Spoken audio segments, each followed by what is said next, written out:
Anjaneya, I'd love to get to you to know your experiences with the book. What made you write this? And if possible, to even read some extracts for us later on.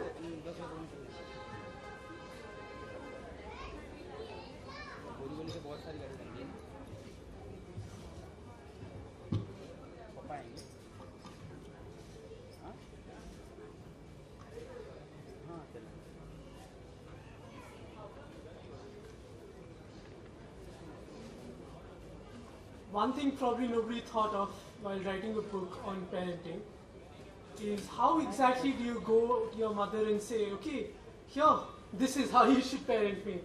That's really, I'm thankful to God that didn't backfire on me, because I probably wouldn't be here today if it had. Good evening, Indushani ma'am, Mr. Bachchan, family and my friends.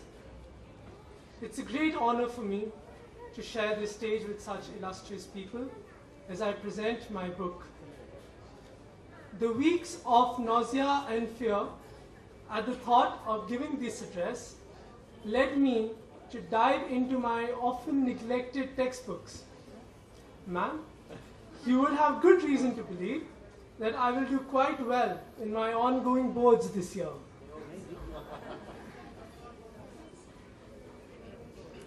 This book started out as a thought that came to me when I saw the lives of friends change as they entered high school. The curiosity it sparked in me led me to explore our lives and why this had happened. My friends were rather suspicious as I poked around unceremoniously in their lives, but they thankfully never caught on. I tried my best to casually deflect their questions and continued to prod, much to their annoyance. This was my secret pet project, which no one really knew about. And believe me, I paid the price for my secrecy.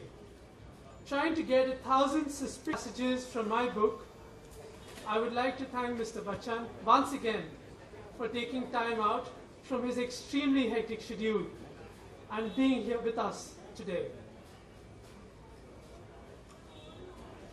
Sir, it is very encouraging to me that you have been with us today. I am deeply obliged. The fond memory of today will remain with me forever. Ma'am, you are my mentor and guide and a big inspiration to all of us in college.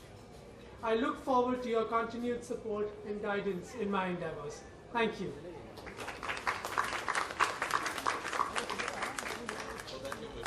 Anjaneya, thank you. This is not a part of the script, but I think it's also interesting to ask your parent what she thinks of her kid writing a book on parenting. It'll be interesting to just know from your mom her thoughts on what she thinks on the book and on you as an author.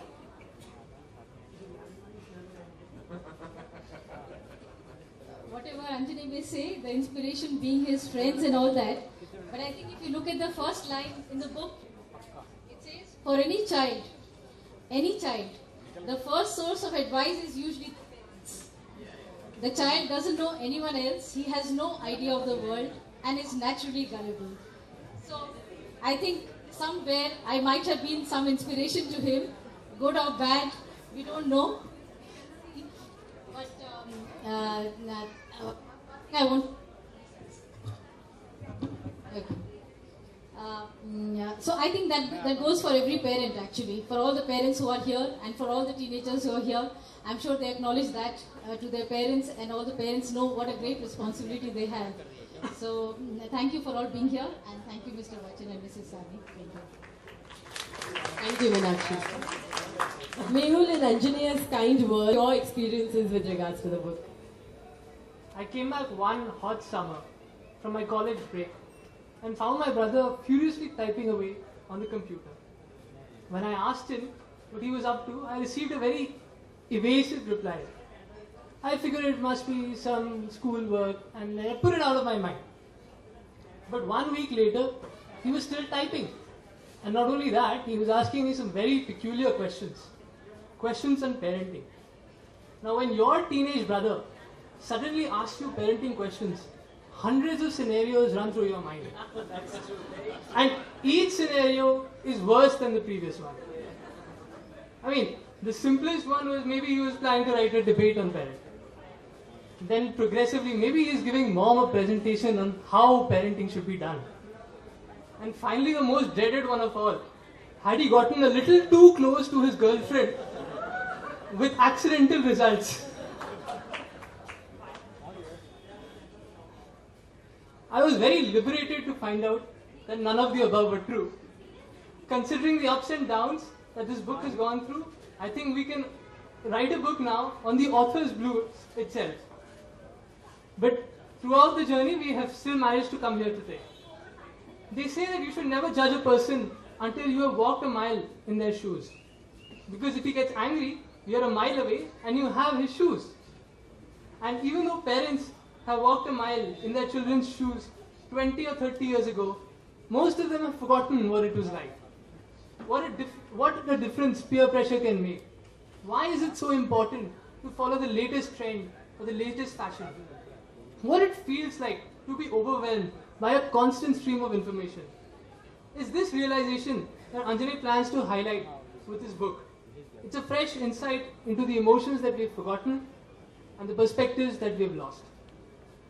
I confess it's a dream come true for me to be sitting here with Mr. Bachchan. And I thank my brother with all my heart and promise to forgive him for all his pranks and tantrums because he's made this momentous day possible. Thank you. Thank you, Mehul. Anjali, we would love for you to read out some extracts from the book if that's possible.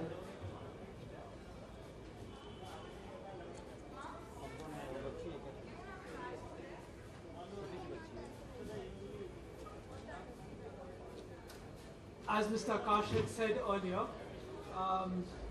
this is something related to what he had talked about being friends with your teenager. Now I'm going to start. Once you become your teen's friend, don't assume or expect that they will tell you everything. In fact, many a parent must have witnessed how defensively teens react to the mere perception of privacy invasion, even when there is really nothing to hide at all. The first tenet is that there are always secrets. Now, if you think that by exerting pressure or adopting a honeyed approach, that is by playing the occasional good cop, bad cop routine, you can get something out of your 16-year-old, I would really hate to be in your position. I can bet you'll tear your hair in despair and only end up ensuring that your teenager insists that his parents don't even try to understand him. Now I would like to ask you, how much truth is there to what your father says about you being his friend? A lot, actually. I started wearing my father's shoes when I was about 11, I remember. And since then, he's always been somebody who's been a buddy.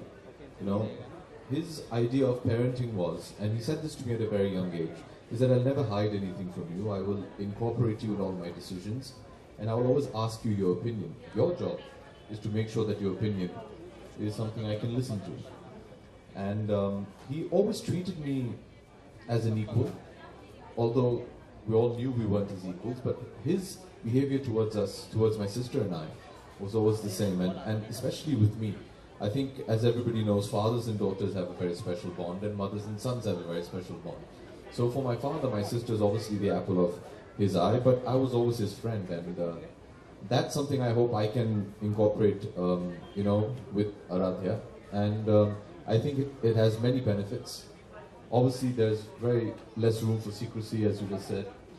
When your parent is approachable. A great example for me is actually my sister. I have an elder sister, and my niece, who's like my daughter, is 16, and I see the relationship that they have, and it's one of friends, and I think that's something that really helps break down the barriers between parents and teenagers. So how successful were you at your job of telling